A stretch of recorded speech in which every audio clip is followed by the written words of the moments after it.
Ngaha turaje Nyagasani twitabira ingoma y'urukundo kwizana ry'Imana Data na Mwana na Roho Mutagatifu. Amen. Amahoro bana b'Imana, ni muhumure, Imana iradukunda. Ije kutugera neza kuri uyu wa kabiri w'icyumweru cya 33 mu gihugu bisanzwe tariki 18 Ugushyingo 2025. Dore amasomo agiye kuduhuza n'ab'ijuru. Isomo rya mbere ni iryo mu gitabo cya kabiri cy'Abamakabe umutwe wa 6:18 kugeza ku 31. Mu gihe Antiyokusi yatotezaga umuryango w'Abisiraheli, Eliyazari umwe mu bigisha amategeko ba mbere, umuntu ushesha akanguhe akajya n'uburanga butangaje, bamuhatira kurya inyama z'ingurube bazimutamitse ku ngufu. Ariko we ahitamo gupfana ishema aho kubaho mu kimwaro, yijyana ku bwende bwe aho yagombaga gukubitirwa, abanje gucira ibyo bari bamutamitse, mbese abigenza akintwari zose zemera guhara amagara yazo aho kurya ibyo biribwa bitemewe n'amategeko. Abari bashinzwe gutegura ibyo biryo bitemewe n'amategeko bamujyana hiherereye kuko bari baziranye kuva kera, bamugira inama yo gutumiza inyama kuzo ataziraga kurya kandi ngo azitegurire ubwe, bize kuba nkaho ari inyama z'ibitambo nk'uko umwami yabitegetse. Nabigenza atyo arabarokotsa urupfu, bamugirire neza abikesheje ubucuti bari bafitanye kuva kera. Ariko Eliyazari afata icyemezo cya kigabo gikwiranye koko n'igihe yaragezemo n'ubukambwe bwe n'imvi zaziye mu muruho, kiberanye kandi n'imigenzereze iboneye yarafitiye amategeko y'Imana. Nuko kubera ibyo byose abasubiza abasaba ko bamwohereza bidatinze ikuzimu. Yungamo ati, ntidukwiriye kuryajya n'iyi ngano yacu, hato abenshi mu rubyiruko batazabaho bemera ko Eliyazari umukambwe w'imyaka 90 yakiriye imigenzo y'abanyamahanga, maze nabo bikabaviramo kuyoba babitewe n'ubwo buryarya bwanjye, ngo ndarwana kuri iyo minsi mike nsigaje imbere. Mbikoze naba nkururiye ntyo ubwandurire n'ikimwaro ubukambwe bwanjye. Byongeye kandi niyo narokoka iki gihano cy'abantu, nabaho cyangwa se napfa, sinazarokoka ikiganza cy'umushobora byose. Nicyo gituma ubu ngubu ndamutse mpfanye ubutwari, naba mbesheje icyubahiro ubukambwe bwanjye, nkaba nsigiye urubyiruko urugero rukomeye ko gupfa kigabo, ngapfa ku bwende bwanjye, mbigira amategeko yubahwa kandi matagatifu. Amaze kuvuga atyo aragenda ajya aho yagombaga gukubitirwa. Abari bamushoreye yaneza bari bamufitiye mbere ihinduka inabi kubera amagambo yari amaze kuvuga, ndetse bo ku bwabo bibwiraga ko ari ibisazi. Igihe rero agiye guca kubera inkoni zari zimaze kumurembya, avuga aganya ati, Nyagasani uzi byose ku buryo butunganye, urabona neza ko narishoboye kurokoka urupfu, none ariko nkaba nteje umubiri wanjye ububabare butavugwa bw'inkoni. Nyamara mu mutima wanjye ndababarana ibyishimo kubera igitinyiro ngufitiye. Nuko apfa atyo, urupfu rwe rusigira urugero rw'ubutwari n'urwibutso rw'imigenzo myiza, atari ku rubyiruko rwonyine ahubwo ndetse no ku mbaga nyamwinshi y'Abayahudi. Iryo ni ijambo ry'Imana. Zaburi ni ya 3. Uhoraho ni unshyigikiye. Uhoraho mbega ngo barwanya baraba benshi. Ni benshi bampagurukiye. Ni benshi bamvugiraho ngo nta cyiza ateze ku Mana. Nyamara Uhoraho uri ingabo inkingira. Ni wowe shema ryanjye, niwo nkesha kwegura umutwe. Ndangurura ijwi ngatabaza Uhoraho, maze akansubiza ku musozi w'umutagatifu. Ndaryama ngasinzira, nageraho ngakanguka, igihe cyose Uhoraho niwe unshyigikiye. Sintinya icyo gitero cy'abantu bangose impande zose. Uhoraho niwe unshyigikiye. Nyagasani Yezu nabane namwe. Amagambo y'Ivanjili ntagatifu yanditswe na Luka umutwe wa 19 umurongo wa 1 kugeza ku wa 10. Muri icyo gihe Yezu agera i Yeriko yahuranye umujyi. Nuko haza umugabo witwa Zakewusi, yari umutware w'abasoresha akaba umukungu. Agerageza kubona Yezu wari we, ariko ntiyabishobora kubera imbaga y'abantu, kandi akaba yari mugufi. Arirukanka abacaho, maze yurira igiti cy'umuvumu agira ngo abone Yezu wari ugiye kunyuraho. Yezu ahageze yubura amaso, aramubwira ati, Zakewusi manuka vuba kuko ngomba gucumbika iwawe uyu munsi. Nuko amanuka bwangu amwakira n'ibyishimo. Ababibonye bose barijujutaga baravuga bati, yagiye gucumbika ku munyabyaha. Nuko Zakewusi yegera Nyagasani aramubwira ati, rwose mwigisha, 1/2 cy'ibyo ntunze ngihaye abakene, niba kandi hari nahuguje ndamusubiza ibye inshuro enye. Yezu niko kuvuga ati, uyu munsi umukiro watashye muri iyi nzu, kuko uyu nari umwana wa Aburahamu. Koko rero umwana w'umuntu yazanywe no gushaka no kurokora ibyazimiye. Iyo ni Ivanjili ntagatifu. Bayoboke b'Imana nimugire amahoro. aha tugeze ni kuri buri munsi. Fungura buri munsi, ufungure buri munsi, ufungurira abandi buri munsi. Ineza y'Imana buri munsi, ijambo ry'Imana buri munsi. Amasomo twateguriwe uyu munsi nadufasha gufata icyemezo. Uyu munsi kandi aha kuri buri munsi ku itariki ya 18 Ugushyingo turahimbaza isabukuru y'imyaka 6 buri munsi imaze. Imyaka 6 byerekeza ku muntu. Umuntu umunyabyaha, umuntu ukeneye rya rimwe. Kubera ko 6 muri Bibiliya cyerekeza kuri imperfection, umuntu umunyabyaha, umuntu udatunganye, umuntu udashyitse, ukeneye ubuvunyi bw'Imana, ukeneye kugira ngo uzuze rimwe, kugira ngo bibe 7 agere ku butungane, ku butagatifu. Iyi buri munsi rero izongere gufasha mu myaka isigaye, niba koko igihari, mu gihe gisigaye, kwigororana n'Imana, la conversion. Ngiye buri munsi uhinduka buri munsi. Nawe wongere urebe imyaka 6 icyo buri munsi yakugejeho. Wamariye iki buri munsi yakumariye iki? Wakoreye iki buri munsi yagukoreye iki? Nta kindi usibye urugendo turimo rugana Imana, la conversion, guhinduka. Na niyo mpamvu amasomo twateguriwe kuri uyu munsi ndetse n'isabukuru bihuriranye ako 6 bitwerekeza cyane ku guhinduka, ubwo tuza guhamagarirwa gufata icyemezo. Icyemezo gifatwa n'abagabo, ntabwo ifata icyemezo. Ese wowe wafashe ikihe cyemezo mu buzima bwawe? Icyemezo nta kindi no guhinduka. Twumvise mu isomo rya mbere yo mu gitabo cy'Abamakabe, igitabo cya 2, umukambwe Eliyezari ubwo yafashe icyemezo, bari bamuzaniye ibintu biryoshye. Iyo bavuze inyama nakaryoshye nyine, kakaryoshye nanjye kuvuga kadahora mu itama. Tegeza n'abaguteretse inyama imbere, ibintu biryoshye, nuko Eliyezari akabyanga. Izi nyama zirerekeza ku bintu byose badushyira imbere biryoshye, ariko kenshi ari ibishuko, ari n'imitego, ibigirwamana, ibyahumanye. Cyo twazirikanye ku mahumane, izi nyama zatuye ibigirwamana, nuko bakayiza Eliyezeri, kandi we yubahirizaga amategeko y'Imana, birangira zihakanya ati n'ubukambwe bwanjye n'izimvi zanjye sinshobora gutinyuka. Nuko Eliyezari abintwara icyo, afata icyemezo cy'uko atagize izo nyama hatataza gutanga urugero rubi. Abintwara atyo bituma ari urubyiruko, ari abakuze n'abandi benshi cyane bamufatiraho urugero rwo kubaha Imana buri munsi. N'iki cyemezo umuntu w'umugabo afata akaba intwari, kandi intwari ntabwo ari yarurwanya, ahubwo no gusoza. Ngo uru rugamba gusoza neza nibyo byerekeza ku butwari. Ivanjiri umunsi naho harimo gufata icyemezo cya Zakewusi afata nyuma yo kubona ko ari kure y'Imana, agafata icyemezo cyo kugarukira Imana, la conversion. Twongeye twibutse ko Yezu yanyuze Yeriko ari kugana Yeruzalemu kujya kuducungura. Yakoze ibitangaza 2, ibimenyetso 2, ukiza impumyi ndetse na Zakewusi umusoresha. Zakewusi ngo yari umusoresha. Abasoresha mu gihe cya Yezu bafatwaga nk'ingambanyi kubera ko bari inshuti z'Abanyaroma, kandi Abanyaroma aribo bari barakolonije, barakandamije, barigaruye Abayisiraheli. Urumva inshuti y'umwanzi wawe yitwa gute? Yitwa umwanzi wawe. Ngo kuko abasoresha batabonwaga neza n'Abafarisayi. Zakewusi ntabwo ari umusoresha gusa, ahubwo ari umukuru w'abasoresha. Twumvise ibyo yari yarakoze, babafataga nyine nk'ibisambo, ingambanyi, inkozi z'ibibi, ku buryo bitari byemewe ko baninjira mu ngoro. None abonye bimurembeje, afashe icyemezo, kwa gufata icyemezo agiye gutakambira Yezu. Tubone uburyo yagiye akurira igiti agira ngo abone Yezu. Ugukurira igiti birerekeza cyane gushakisha uburyo bwose nawe ava mu cyaha. Kurira igiti waze kubona Yezu hasi, uburyo bwa muntu bwo kumva ko najya hejuru aribwo buri buze kubona Imana. Zakewusi yari afite ingorane 2, yari afite inzitizi ndetse n'imbogamizi.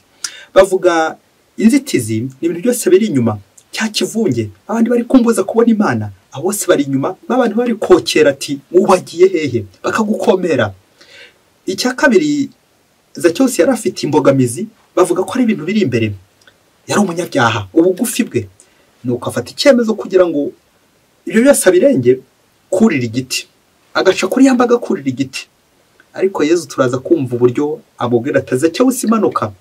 Zakewusi yafashe icyemezo cyiza, ariko ntabwo ari cyo cyiza kumufohora cyane, ahubwo ni Nyagasani uza gutambuka ubundi akagira gute akamukiza. Nyuma y'uko Zakewusi Yezu amubwira ati manuka uyu munsi ngomba gucumbika iwawe, yafashe n'icyemezo, areka bya bintu yakoraga, gusoresha, afata n'icyemezo inshuro nyinshi yari yarambuye abantu akabisubiza. Ivanjiri irekeza ku ntebe ya penetensiya, ya ntebe ya penetensiya aho duhura na Yezu nyirimpuhwe, kwisuzuma, kwicuza, kwirega no guhabwa imbabazi, ugatanga n'ikiro. Ibi byose birerekeza kuri penetensiya. Ese uracyasaba penetensiya? Uracyahura na Nyagasani? Nawe Nyagasani akubwira ati manuka hose wagiye mu bushorishori, manuka hose uri kwiyemera, manuka ujye hasi uhure n'Imana, kuko Yezu ari iwacu hasi. Aha Zakewusi ari birerekeza ku kwirata, n'ubundi arakirata, ariko Yezu aramubwira ati manuka Zakewusi, manuka, kuko uyu munsi ngomba gucumbika iwawe. Iki cyemezo cya Zakewusi cyo kurira kitwerekeza uburyo akenshi twurira tugira ngo abandi tugende tubakandagira ngo nibwo tuza kubona Imana. Akenshi tukibwira ko Imana iri mu kirere. Nuko Yezu akongera agatubwira ati manuka ujye hasi, manuka ujya mu buzima busanzwe, kuko aho naho ndahari.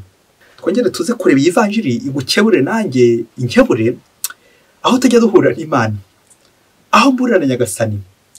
Ntabwo buri gihe ari ukuzamuka, kuko kuzamuka umusozi bavuga ni umutima wanjye, uko ndi guhura n'Imana, uko nicujije ubundi nkareka icyaha. Naho ubundi kuzamuka gusa igiti ntaho bizanganisha, ahubwo ni ukumanuka ngahura n'Imana. Nguko guhinduka ntabwo ari ukubigaragaza inyuma gusa ngo uri igiti wazamutse wagiye mu kiliziya, ahubwo ni umutima ugororokera Imana, ni umutima urangamiye Imana, ni umutima uri kureba Imana, ni umutima uri guhura n'Imana. Mubyeyi umva ino nkuru, ushobora kuza gusanga nawe uri igiti ukagira ngo niho uza guhurira n'Imana, kandi Imana igira ngo muhure, muganire, muhure nawe mu mutima wawe. Mu munsi umwe hirya kure cyane muri Afurika, ngo abanyeshuri babe bariganaga muri kaminuza. Umunyeshuri w'umusore ndetse n'umukobwa. Umusore ngo yitwaga Robert, abitwa ba Robert turabasuhuje, mukomeze mwitware neza ejo mutazaba ba Robert, mwitware neza mukomeze mu ba Robert banogera Nyagasani iminsi yose. Robert nawe umukobwa bakicarana mu ishuri. Igihe kiza kugera Robert atangira kugira irakararikira wa mukobwa. Yashaka gutora ngo mubusabe ko baryamana, akongera agatekereza atari ko ndi umukristo bisinza kubikora. Igihe kiza kugera neza Robert abona uburyo biganaga n'uburyo bari n'inshuti, afata icyemezo cyo kwamusaba ati mbabarira noneho turyamane. Umukobwa bishoke ko nyine yarirekuye, baryamana na Robert. Robert ageze imbere ya Yezu, dore ko akunda kujya gushengerera, ageze imbere ya Yezu yumva biramubabaje cyane, koko Yezu naguhemukiye kandi umukristo koko, naravuze ko iki cyane azakigwamo none nkiguyemo. Robert yamubaza cyane. Robert afata icyemezo ati Yezu, none mfashe icyemezo cyuko uriya mukobwa njye kutazongera kwicana mu ishuri, hato atazongera kunshuka cyangwa nkamurarikira. Robert afata icyemezo, aragenda atandukana n'uwo mukobwa, ntiyongera kwicarana nawe. Igihe kiza kugera batashye muri geto, dore ko babaga mu gipangu kimwe, agiye kureba ahura n'uwo mukobwa avuye muri dushe. Neza Robert irari ryongera kumufata. Robert n'ubundi aramusati, nta kundi nyine byagenda, ndakubonye nta kundi, reka turyamane. Wa mukobwa n'ubundi arabyemera. Robert yamaze kuryamana yongera agira ishavu n'agahinda, uburyo yari yarafashe icyemezo cy'uko atandukanye nawe none kibaye cy'ubusa. Agenda n'ubundi ajya muri chapelle, atangira kurira, arira Yezu ati koko Yezu, kuki wongeye kwemera mbura n'uriya mukobwa yambaye ubusa, koko wabyemeye ute? Nuko Robert none afata icyemezo aravuga ati umva, ku ishuri sinzongera kwicarana nawe. None ikintu cyemezo ngiye gufata gikomeye nuko ngiye kuva muri iyi geto ngaha, mve muri iki gipangu, ngiye gushaka ha wenyine, tatoje n'ejo bundi umukobwa atazongera kunshuka. Robert afata iki cyemezo aragenda ati Yezu noneho ndagifashe. Aragenda ashaka ahiwe wenyine arahatura. Ahageze ngo mu minsi mike muri ya geto yindi yimukiyemo ahura n'umukobwa uri kwisiga. Robert neza umutima wongera kurarikira. Nuko Robert aramusaba ati mbabarira turyamane. Umukobwa aramwangira ati mbabarira turyamane, ni imfubyi. Kugeza n'uwo ngo ko ari imfubyi. Igihe cyaje kugera wa mukobwa arabyemera. Robert amaze kuryamana n'uwo mukobwa yongera yibuka bya byemezo byose yafashe, uburyo yatandukanye n'uwo mukobwa ku ntebe, agatandukana nawe nanjye kuvuga mu cyumba, mu nzu, muri geto, mu gipangu. None kubera muhunze byibuze yumvaga ko ari imbaraga afite ko atazongera. Nuko Robert ajya muri chapelle, yongera ararira, arashavura ati koko Yezu, ibyemezo byose nafashe nta na kimwe wigeze uha agaciro, kuki nongeye gutsindwa? Koko nanavuze ko ntazongera, ibyemezo byose narabifashe byageze naho muhunga, none koko nongeye kubigwamo. Robert ararira cyane, nuko ngo heza agiye kumusubiza aramubwira ati Robert, il ne faut pas compter sur tes forces. Ngo Robert, wowe wagiye ufata ibyemezo ntiwashyiramo, wowe wifata ku giti cyawe ushyiramo imbaraga zawe, tes forces, ariko ntiwigeze ushaka imbaraga zanjye ko zigukoresha. Ngiye impamvu yatumye nyine utsindwa, kuko washatse gukoresha imbaraga zawe z'umubiri gusa urwana na kiriya cyaha, ariko ntiwigeze na rimwe ushaka kugendera ku mbaraga zanjye ngomba kukwihera. Manuka vuba na bwangu. Nuko Robert areba hirya areba hino, imyanzuro yose yafashe, ibyemezo byose yagiye afata, kuko asanga nta na kimwe yigeze gishoye inama cyangwa ngo areke imbaraga za Yezu abe arizo zimutwara. Bishoboke ko nyuma yagiye yajya muri chapelle ati Nyagasani, noneho mpereza imbaraga zawe unkomeze aba ari wowe nyobora. Rero bakibe Imana Yezu Kristo akuzwe. Ni kangahe wowe nanjye twibwira ko dufite imbaraga ari iz'umubiri cyane, ariko tukaza kwibagirwa ko iza roho atari zo dushakisha. Ni kangahe urwana ukarwanisha imbaraga z'umubiri aho kurwanisha imbaraga za roho. Reka dusoreze ku bintu bibiri biza kongera kugukebura nawe urebe uko ujya urwana aho ugeze mu rugamba rwa roho, aho ugeze ufata ibyemezo. Icyambere ni ukudacungira ku mbaraga dufite z'umubiri. Nujya ufata icyemezo jya umenya uti hari Imana twari turi kumwe, Imana yagihaye umugisha, nabibwiye Imana yabyemeye. Kumva ijwi ry'Imana, wa mutima ntama ryajwi ry'imbere, handi ngomba guhurira n'Imana, hahandi za cyose agomba guhurira n'Imana, ntazamuke gusa iki giti kigaragarira amaso, ahubwo yongere yinjiremo mu mutima we. Ufata ibyemezo wa mutima nama ryajwi ry'imbere ritubwira riti iki ni kiza gikore, iki ni kibi kireke. Kumvira Imana ukumva ko imbaraga zawe zidahagije zonyine, bigombera buri gihe imbaraga z'Imana. Kuko twe turwanisha imbaraga z'umubiri aho kurwanisha imbaraga za roho. Ngiye impamvu ituma dutsindwa abantu benshi. Mu gihe nturarwana n'icyaha ukavuga uti none mfashe icyemezo kuki se kidakira. Nta kindi wasanga nawe nanjye turwanisha imbaraga z'umubiri arizo tukishyigikije. Dusaba inema yo kureka Yezu atwihamagarire kandi tumwitabe ati manuka, none ngomba gucumbika iwawe, turekeza acumbiki wacu. Icya kabiri twazirikana ni penitensiya. Ubwo Ivanjili yagarutse kuri penitensiya, bamwe batari ku bundi konye muri penitensiya ngongera ngacumura cyangwa ngongera ngakigwamo ngongera. None penitensiya nta kimaze, kuki icika amazi, kuki penitensiya itangiza kiriya cyaha burundu?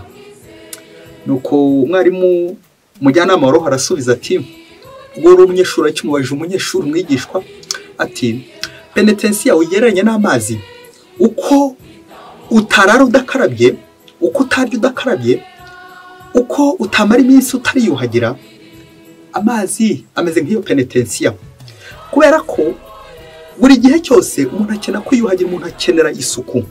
Ayo mazi rero nawe urabizi ko utavuga ngo sinzongera kuyakoresha, ubwo maze kuyakoresha n'ubundi uzakomeza ukoresha amazi, none urayakoresha uzayakoresha n'ikindi uzakoresha. Ngiye rero na penitensiya nayo imeze nk'ayo mazi, atari ukugira ngo ntituzongera gukora icyaha ko turi ku isi, ahubwo ari kugira ngo nitugikora tugire gute twiyuhagire, twibutse ko turi abanyantege nke, tutagomba kurira gusa iki giti kigaragarira amaso, ahubwo buri gihe kwisukura, kwigorora. Urwo rugamba rwa roho rwa buri munsi no gutirara. Uzasanga kenshi twarabaye ba Robert aho kuba ba Robert, tukirara tukivumbura ku Mana. Ingeso mbi zidufasha kwivumbura ku Mana, ingeso mbi zitujyana mu irari ry'umubiri, isayo, umwanda, za zindi zituma twivumbura ku Mana. Tuba ba Robert aho kuba ba Robert.